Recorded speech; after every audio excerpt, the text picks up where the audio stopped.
अस्सलाम वालेकुम। इस वीडियो में हम देखेंगे ओमनीसेंट की जो सेल्स एट्रीब्यूशन है उसकी हम सेटिंग किस तरह चेंज करते हैं। सेल्स एट्रीब्यूशन है क्या? ये इस तरह है कि अगर आप कोई कैंपेन सेंड करते हैं तो उस कैंपेन से जितना भी रेवेन्यू जनरेट होता है तो वो ओमनीसेंट के सेल्स एट्रीब्यूट के थ्रू ओमनीसेंट के डैशबोर्ड में शो हो जाता है।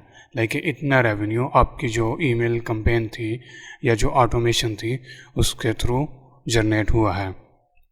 तो इसकी दो सेटिंग्स हैं, चलिए ये हम देखते हैं। आपने जाना है स्टोर सेटिंग में, तो यहाँ पे आपको सेल्स एट्रीब्यूशन का टैब मिलेगा जो आपने क्लिक कर देनी है।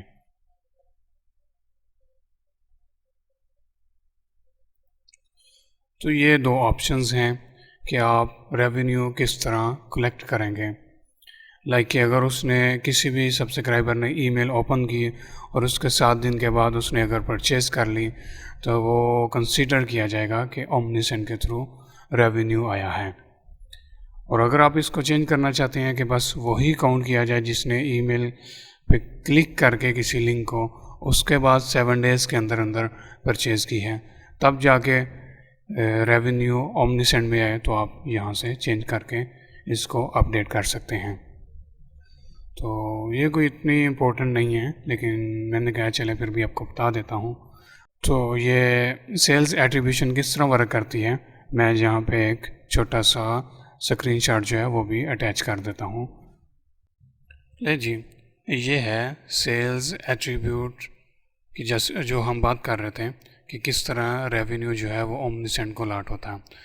तो ये था टोटल रेवेन्यू जो जनरेट हुआ था स्टोर से। लेकिन इतना जो रेवेन्यू है ना वो जो हमारी कंपेन्स है ना वहाँ से जनरेट हुआ है, और ये जो रेवेन्यू है ये हमारी ऑटोमेशन से जनरेट हुआ है। इसकी जो सेल्स एट्रीब्यूशन सेटिंग है वो इस तरह है कि कोई भी बंदा ईमेल को ओपन करे और उसके 7 दिन बाद अगर वो परचेज़ करता है तो उसको ओमनीसेंट को अलॉट किया जाए, वो रेवेन्यू ओमनीसेंट को अलॉट किया जाए। और जो सेल ऐसी हो रही है जो ईमेल के थ्रू नहीं हो रही तो वो यहाँ पे आ रही है। ठीक है, तो उम्मीद करता हूँ कि आपको ये सेल्स एट्रीब्यूशन जो है वो समझ आ गई हो।